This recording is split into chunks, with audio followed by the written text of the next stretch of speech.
આજે સમગ્ર ભારત વર્ષમાં હોળી પર્વ ખૂબ ધામધૂમથી ઉજવાઈ રહ્યો છે। દેશમાં જે ધાર્મિક પર્વો છે એમાં હોળીનું ખૂબ અનેરું મહત્ત્વ હોય છે।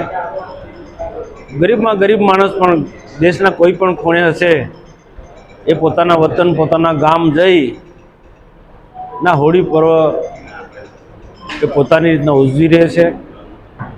આ સમગ્ર ભારતવાસીઓને આ હોળી પર્વ નિમિત્તે હું તમામને શુભકામના પાઠવું છું।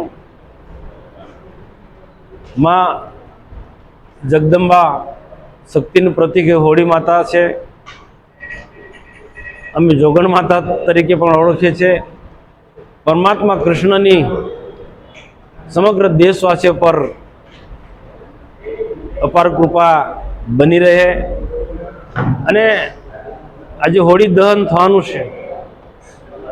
અનેક પ્રકારના ખજૂરથી માંડીને કોપરૂથી માંડીને હવન થવાનું છે।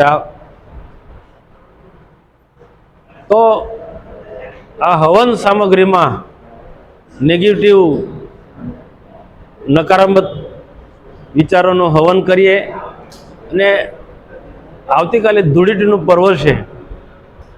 ધૂળેટીના પર્વથી સમાજના વિકાસ માટે રાષ્ટ્રના વિકાસ માટે હકારાત્મક અને પોઝિટિવ વિચારો સાથે આપણે આગળ વધીએ અને દેશના પ્રધાનમંત્રી નરેન્દ્રભાઈ મોદી સાહેબ જ્યારે દેશને એક સમૃદ્ધ ભારત બનવા માટે મજબૂત ભારત બનવા માટે ખૂબ અથાગ પ્રયત્નો કરી રહ્યા છે તે આપણે પણ તેમને પૂરેપૂરો સહયોગ આપીએ અને આપણા રાષ્ટ્રના વિકાસ માટે આપણા વિસ્તારના વિકાસ માટે અને આપણા સમાજના વિકાસ માટે કુટુંબ પરિવારના વિકાસ માટે પણ સતત આપણે પ્રયત્નશીલ રહીએ એવી આજના પ્રસંગે હું બધા પાસે આશા રાખું છું અને શુભકામના પણ એ પ્રકારની પાઠવું છું।